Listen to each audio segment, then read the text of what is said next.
Why does writing a pilot sitcom script feel so incredibly difficult?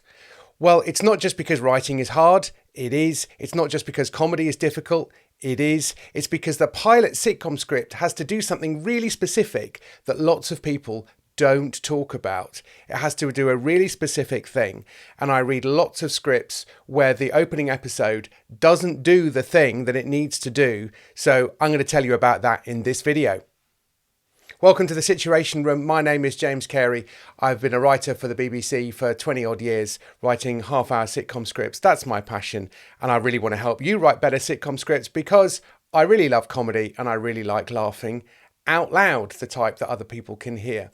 So I want lots of people to write really good sitcom scripts. So how do we get going with that pilot sitcom script? It's really hard and it didn't used to be that way.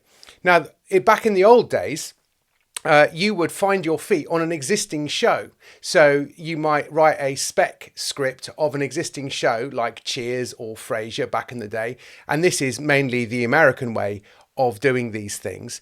And so you would kind of get into it by just coming up with a regular episode of Frasier. That was a really popular show to do a spec script to demonstrate that you can hear voices of other characters and represent them well in script form, because that's what they needed. If you were doing a series of 24 episodes, a season of 24 Frasiers or Cheers or Friends or whatever it was, you needed writers. And you needed writers who weren't that interested in their own voice, but were trying to work out how to write for other shows. And so then they would get experience on that show, should they get hired, or hired by a whole load of other shows that you've never heard of or never made it out of pilot season. And they just got better at the job. And in that process, they were able to figure out what a pilot sitcom script needs to do. And then they might get a deal with a studio and develop a pilot. And by that stage, they're already experienced.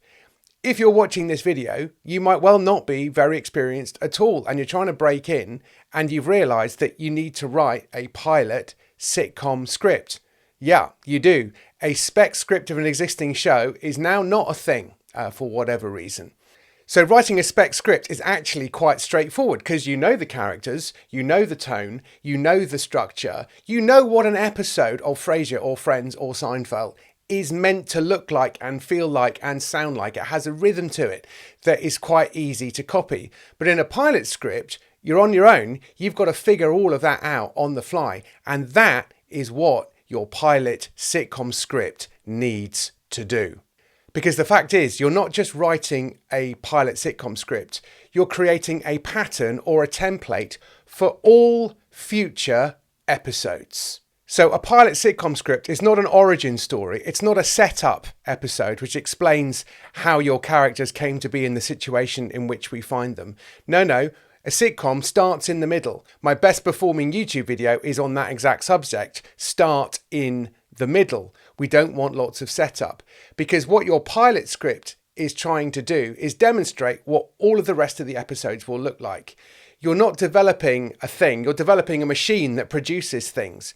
You're not trying to bake a cookie or even a batch of cookies. You're trying to show that you've got a recipe which delivers the same brilliant, delicious, but original cookie every single time, because that is what a sitcom is.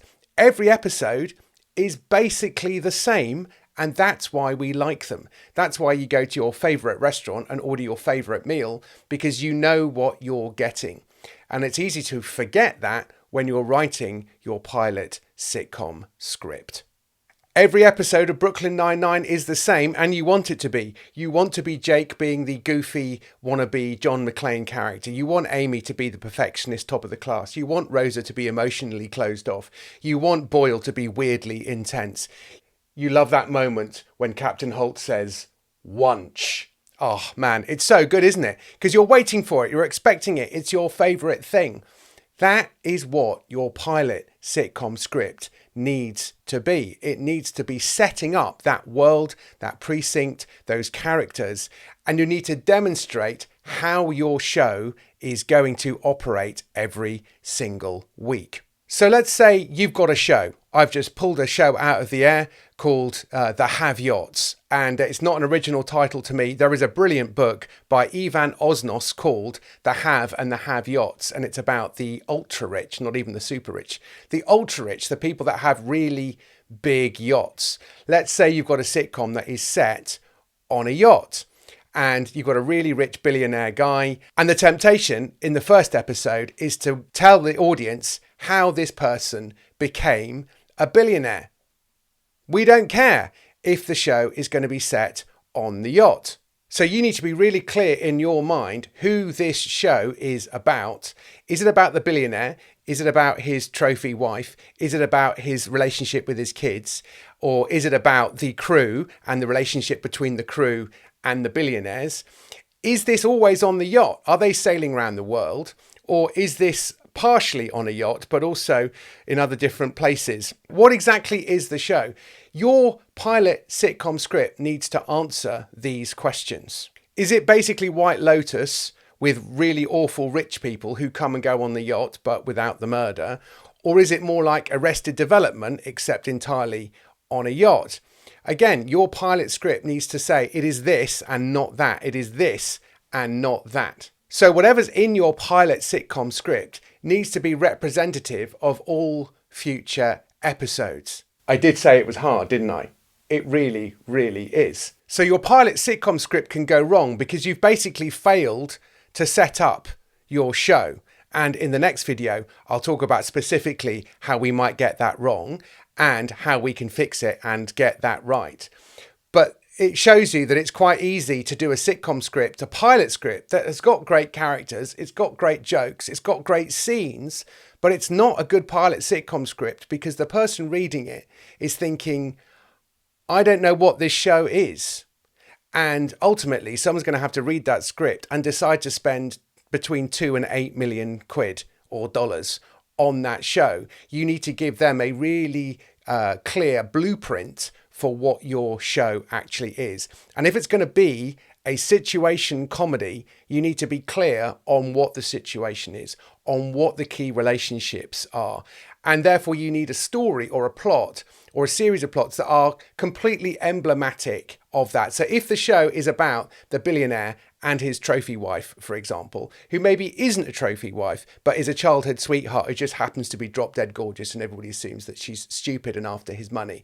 If it's about their relationship, then make sure your main plot of the episode is about them and their relationship.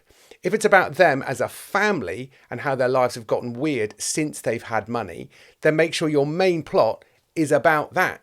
If your show is about the captain of the ship and the steward and the maid and the chef below deck, then make sure your main plot is that. But you need to be clear on what your pilot sitcom script is setting up. That's what people don't tend to talk about. That's why pilot scripts tend to not work. That's why you can go wrong.